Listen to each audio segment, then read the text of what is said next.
Hello students, welcome to Narayana online classes. Students, in this class, we are going to discuss about an exciting assignment key with the help of some examples and diagrams. Students, I am reading first question. Which mode of asexual reproduction provides maximum scope of choice of desirable characters? Let us see.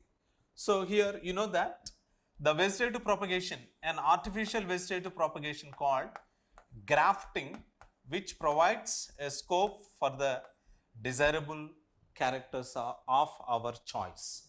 So what do you mean by grafting? What do you mean by grafting? Transfer of characters from one selected plant stem to another plant stem is called as a grafting. Grafting is widely done, or grafting is seen in the fruits giving plants such as like apples, grapes, sapota, guava and mangoes, etc. Grafting gives a choice for the desirable characters.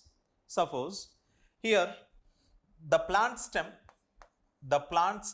which has desirable characters is called as stalk. The plant stem which do not have desirable characters, which do not have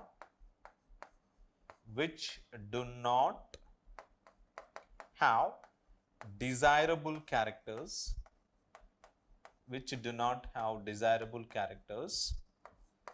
is called scission. What it is called? Scission. So a scission is a structure or a plant stem which do not have a desirable characters.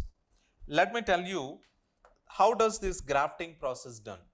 First of all, separate a small stem from the plant which has desirable characters. That is called as a stalk.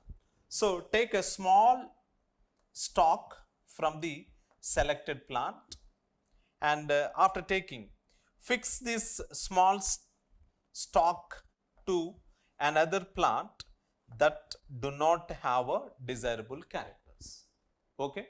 Here with the help of twine thread and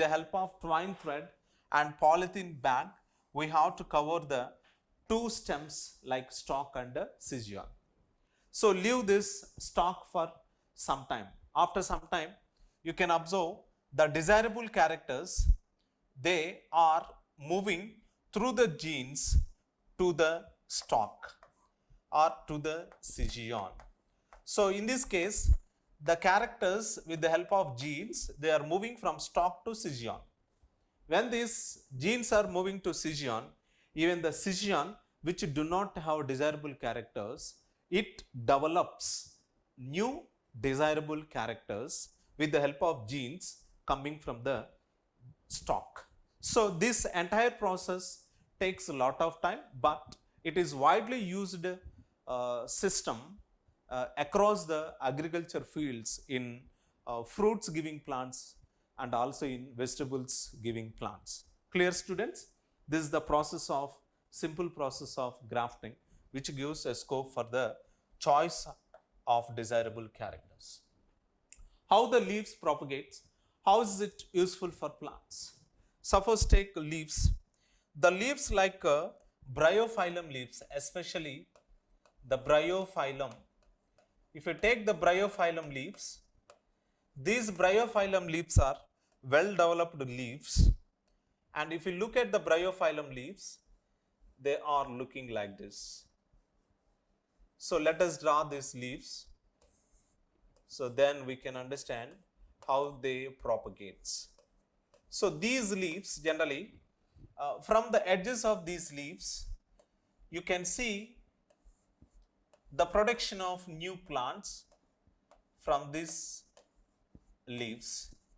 So these plantlets,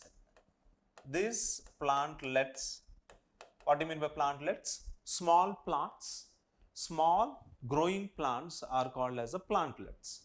So these plantlets, after growing completely, they will be separates from the leaf.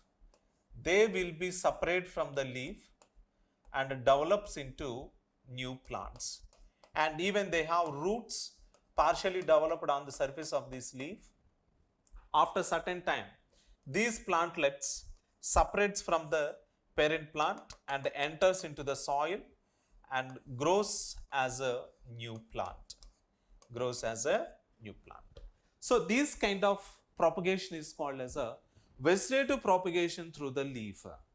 Vegetative propagation through the leaves.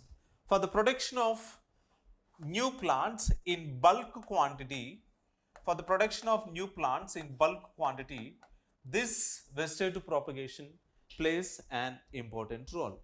But here, the plants which do not have well developed reproductive organs, they produces new plants through this kind of vegetative propagation called as a vegetative propagation through the leaves. Going for third question. Do you find any similarities between rhizopus and fen spores and sporangia? Suppose take suppose take the rhizopus. Rhizopus is a bread mold bacteria. What is rhizopus, Nana? The rhizopus is a bread mold bacteria. How this rhizopus looks like? The rhizopus is generally grows on the rotten bread. It grows on the rotten bread. So this rhizopus generally looks like this. It has a long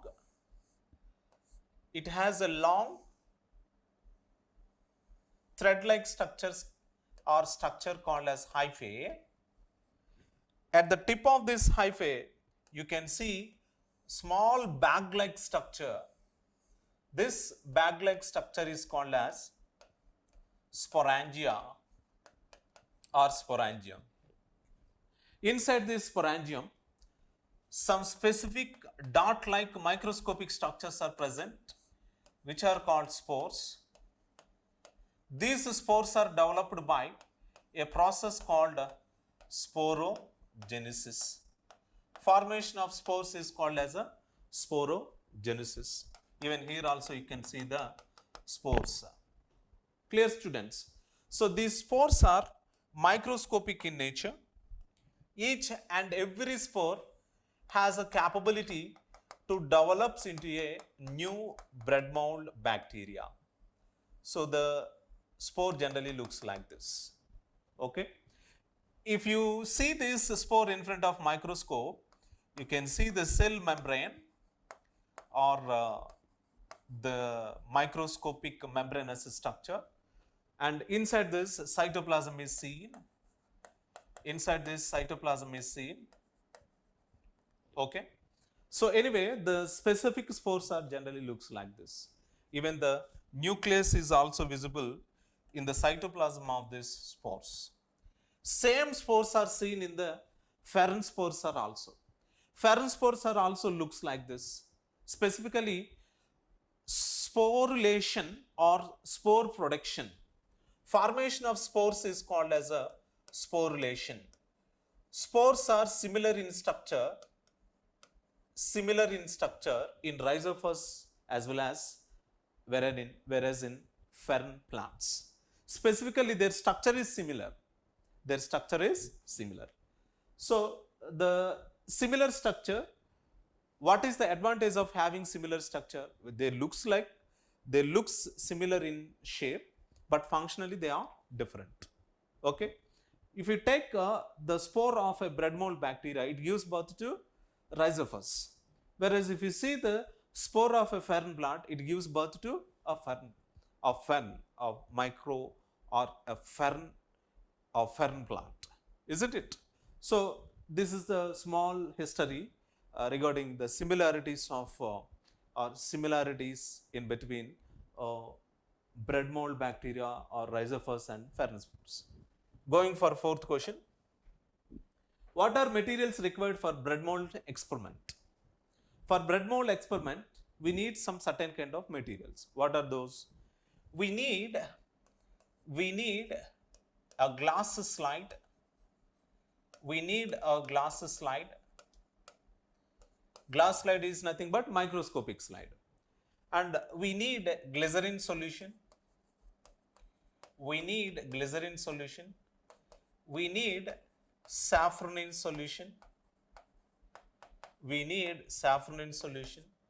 And also we need petri dish.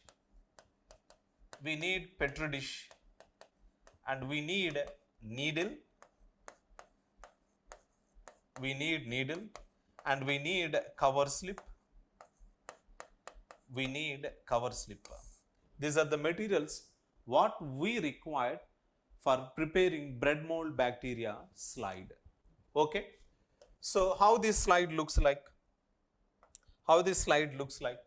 The microscopic slide. You might have seen the microscopic slide. How the if you see the cover slip, generally it looks like this, round. Some cover slips are rectangular in shape also. And you know very well about a petri dish. Okay, safranin, which is a coloring solution, and a glycerin solution, which magnifies the object more than its size, normal size, glass slide, as I said.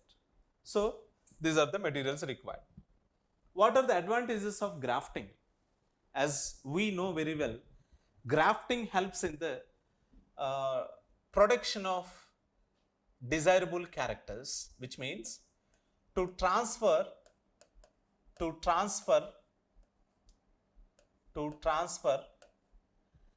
desirable characters, or traits from one plant to another plant, from one plant to another plant, from one plant to another plant. Grafting plays an important role. Production of agriculture outputs in bulk quantity, especially in the fruits giving plants and also in the vegetables giving plants, the grafting plays an important role. Clear, students? So new characters, new traits can be produced by the grafting process. So this is an interesting assignment for this session. Remaining we are going to discuss in the further classes. Until be safe, thank you, have a nice day.